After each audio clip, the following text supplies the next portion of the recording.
Hey guys, welcome back to the channel. My name is Katelyn, and today we are tackling a goal on this bingo sheet. So one of the goals that I've had for a long time is to get better at like rendering digital art pieces. It's been like kind of an uphill journey just because I'm not like super classically trained. I did get my degree in drawing, but I didn't really learn I guess painting and rendering skills from like a classically trained place. So basically everything that I know about painting and illustrating has come from a lot of self-teaching. So with that though, I feel like I've developed my own style and my own way of painting, which I love, but I've always wanted to try to get even more detailed with it, like add better backgrounds, like cooler effects with lighting, like better concept and layout designs, you know, like something really striking and having like a really cool like presence and point of view and all these things. Like there's a word that I'm trying to think of and I can't think of it. But with that in mind, I put on my bingo sheet right here to paint a high rendered big piece. I know some of you in the comments were saying like, oh, you don't need to do a quantity big piece. And that wasn't my intention in the first place for this bingo sheet. It was more like big piece as in like background, foreground, characters, cool rendering, lighting. Big means just a lot of work to me. But I also took it a little literally with this one because I wanted to make a new backdrop for my Comic-Con booths. And so literally I wanted to make a 8-foot by 8-foot backdrop, and that's what we're going to tackle today. So I am painting at a very large aspect ratio. So during the speed paint, if you see like a black screen pop up that I missed editing out, basically that's because my Clip Studio Paint was like freaking out because I hit the fill button in the wrong place and it wanted to like crash the program because I'm trying to fill bucket an 8-foot space. With that in mind, let's go ahead and jump in so I can show you the process of making this big piece, and then we'll check off one more spot on our bingo sheet. All right, let's kick off our concepting phase for this giant piece. So I kind of knew what I wanted to do for the background. Like I was thinking of characters interacting with monsters from my creature compendium. So I quickly was penciling in a few ideas. This first one was like honestly the first idea I had before I started this, which was a band of adventurers fighting a tiger dragon in a bamboo forest. I threw in some 3D characters so I could just get the penciling and thumbnailing done real quick. And then I moved on to another creature, which is like our Day of the Dead, like cool spirit cat, but I didn't end up really liking it at all. And I just kept going back to the tiger dragon piece. I was just so drawn to it, and it was just like connecting with me. The composition was so dynamic, and like the up angle of the dragon I thought looked really cool. And it was a cool way to highlight the adventurers and this cool giant beast. I just thought the composition overall would be perfect for what I had in mind. And so I ended up not doing any more concepts. I was actually looking through my creature compendiums during the concept phase, and I just was like, there's some other monsters that I thought could work, like the rock lobster or the pitcher plant drake. I've actually drawn the pitcher plant drake in the past, and quite a few other creatures that would have a really cool presence on a banner. But God, this tiger dragon just hit just right in my brain. So I imported the thumbnail onto an 8-foot by 8-foot canvas. At first, I was trying to do a smaller canvas if possible. I think I set it at like 5 feet by 5 feet. Oh, actually, this canvas was 10 feet by 10 feet. So, because originally I wanted to print it 10 by 10, but I'm like, I'll do 8 by 8 so then it has a better chance of fitting in some of the smaller booths. But anyway, I tried to import it onto a 5-foot by 5-foot canvas, and I did this cleanup phase where I did that rough sketch, and then I exported it, and then I uploaded it to Vistaprint. I didn't end up going with them to print the banner, but they have a really easy portal to upload the artwork, and it lets you know if it's too low resolution. And I wanted to do that because in the past, I've worked on pieces on too small of a canvas, and then I can't use them for what I need to.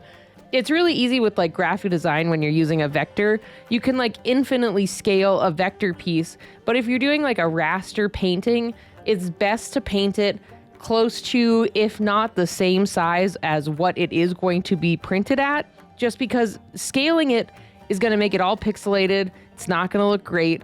And I really wanted to avoid that because I knew I was going to put tons of hours into this piece.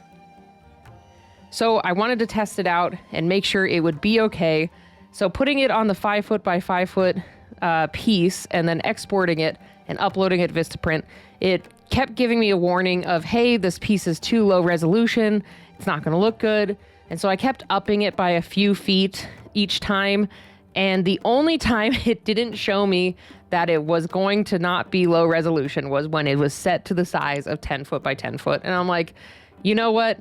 We're just going to have to deal with it. We're going to have to like hone in and do this giant painting and push my poor computer to its limits. So like I said earlier, if you see like the program kind of freeze up, or if there's a black screen that I missed because there were so many of them, I don't even know if I edited all of them for sure. Just know that it's just because I did something that pushed the computer a little too hard, and it was just like a very taxing piece for my computer. But either way, it was still very worth it to do this huge piece, because what's also nice with working so big is like I could get so many little details that I feel get lost on a smaller canvas. For example, this tiger dragon, I ended up going through and using like an ink brush to do its stripes.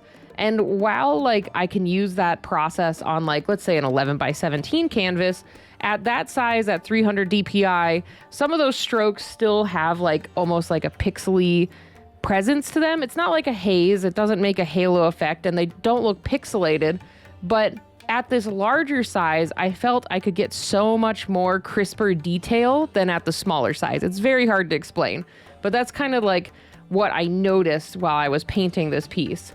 Even though it took forever to make anything work, and it kept freezing and everything, painting at this size was both an interesting challenge and a really fun experiment, because I got to see how much detail I could get and I guess what extent I could push this canvas to. So after I penciled in and inked and did flat colors for our main characters, my first thought process was I would do the background first, so then I could figure out the lighting situation and get that all sorted. And so my first thought was trying to find kind of an easy way to do it, which ended up not looking good at all. So I trashed the whole thing. I found some bamboo brushes on the Clip Studio Paint catalog website. I can't think of what it's called. Sharp. It's a marketplace. So I found some bamboo brushes on the marketplace, and I tried those out, but it didn't look right. I didn't get a really good grasp on the camera angle when the brushes looked so flat, and even when I tried to manipulate them and give them that vanishing point effect, it just didn't look good. So I'm like, I'm just gonna have to like chunk in and draw that background myself. So I didn't want to do that at the time because I was feeling a little I guess self-conscious at this point about this piece, because after trying to attempt doing the background in a way that didn't work, I was like, God, this thing is not going to look good. So I switched gears and I'm like, you know what, whenever I feel this way or I'm not feeling confident about something I'm working on, I just need to switch what part I'm working on, and that helps me like refocus and recenter. So I was like, you know what, let's do the thing that I know will be my favorite, which is the tiger dragon. So I like ditched the background work, and I just got stuck in and did all the rendering and coloring for the tiger dragon. Since I generally knew what I wanted for the lighting, even without the background set and solidified, I'm like, I can still work on it. Plus I have a million stripes to paint. So I first went and laid down kind of the base tones of the fur in the different oranges, going into like the creamier tones and the whites. I started with that, and then I went through with a layer over it and added that inky brush for the stripes. And I was so pleased with how these stripes turned out. That brush was amazing. It's a default brush that's already in Clip Studio Paint for anyone who wants to know. I don't remember which one it is exactly, but it is one of the default like ink brushes that are available. So after doing that, I tried to do some fur rendering on the mane, and I jumped between that and like some more detailing on different parts of the fur and the fire. And I just loved how that part turned out. Like I tried really hard to push my abilities on the tiger dragon, and I think it really paid off.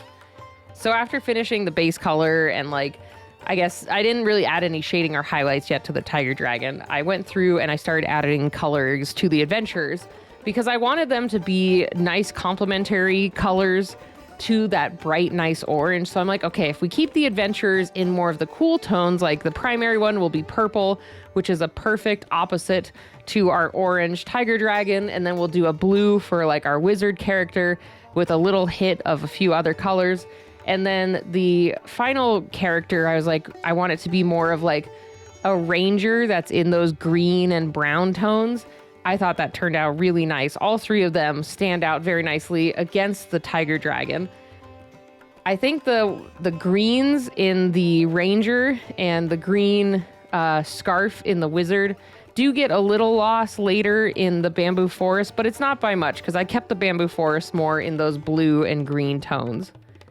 So like I said earlier, I couldn't really use a bamboo brush because it just wasn't working out how I wanted it to.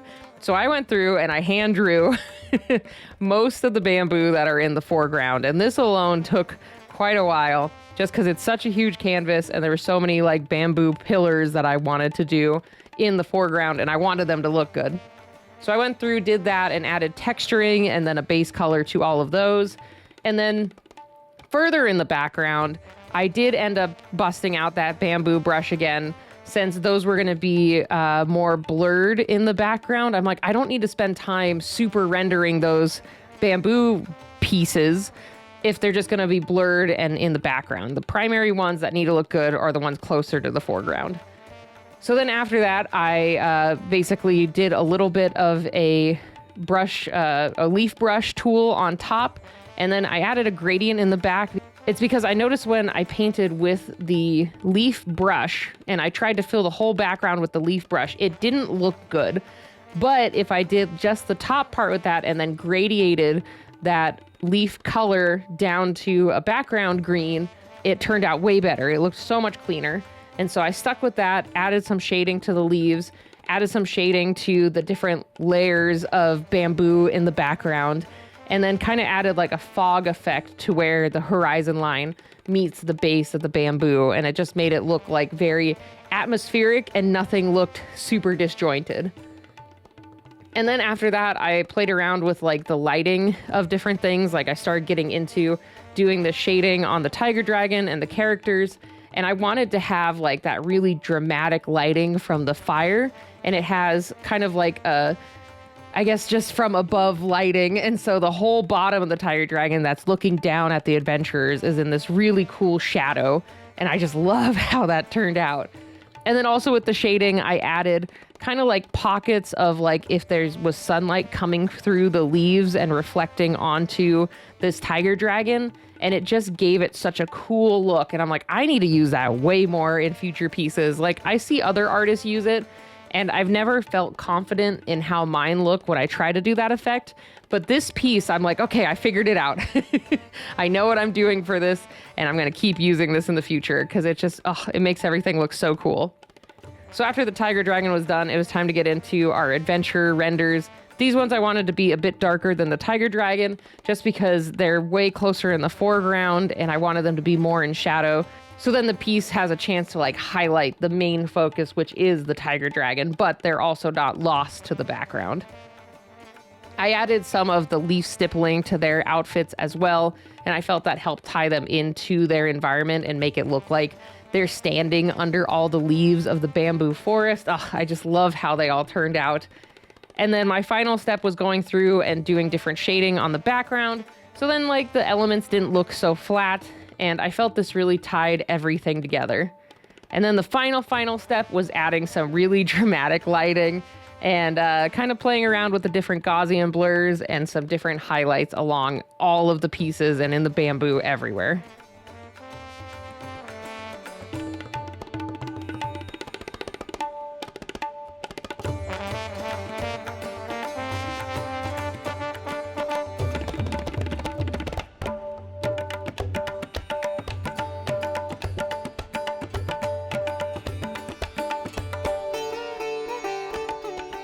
There we have it, guys. My big painting, it's all done. And I got it printed here for Dice Tower West. And this is gonna be the new piece backdrop that's gonna come with us to other conventions if we can fit it, depending on the booth size.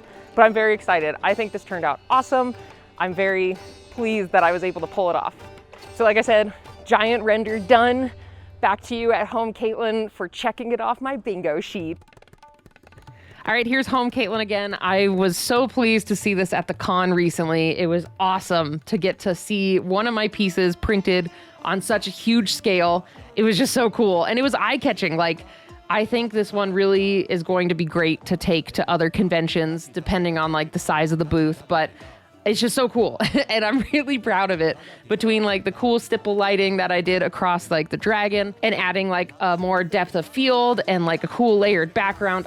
I'm over the moon that I was able to pull this off. And I think this was a big step up in my artistic journey. You know, like I learned something new from this. I learned a lot from it, and I feel a lot more confident with doing these cinematic pieces or like painting backgrounds. Like it was just so good. It was such a great learning experience, and it only took 15 hours to paint. Typically my paintings are like 2 to 4 hours. So let's put that in perspective of how long that took. But with that, let's go ahead and mark it off our bingo sheet. Here is our paint a high rendered big piece. I will color that in better when it is against the table, but there we go. We got another one done, and I'll be working on a few others soon. Like we're going to be finishing up chapter 1 of Fox Among Hounds soon, I think. And then I'm getting closer to 10 Comic-Cons to vend at. We're working on hand anatomy. We're going to start checking these off a little bit faster now that that big piece is done. But either way, thank you guys so much for stopping by and checking out this video. I am so happy I could pull off that big piece. I love how it turned out. And honestly, it would not have been possible without my patrons over on Patreon. So I'll do a quick shout out for them. Thank you guys so much for supporting me and making this artistic journey possible. Literally, the money from Patreon paid for that banner. Like, I was hoarding the monthly money so I could pay for this big banner. And so if you would like to help me and support my business directly and support this channel, go check out my Patreon. We have a tip what you want if you just want to throw me a buck or two. But then we also have a really fun mail club where I will send you art every month in the mail. You get a print, a sticker, and a sticker sheet for our biggest tier. And then the next tier under is a print and a sticker. And each month has a custom theme, so you get all this creative and original art every month. And you're directly supporting me, and I really appreciate it. And I hope you like the art that comes out every month. So again, thank you for supporting me. Thanks for watching this video. Make sure to check out some more videos on my channel. We're going all in on like some monsters and comic work. And then I have a Dice Tower West vlog coming up soon where you can see that backdrop in action. So make sure to subscribe and share these with your friends. Like, let's build the community and help me make this like a full-time thing. So either way, I really appreciate you guys. Thank you for watching, and I'll catch you all next time. Bye, everybody.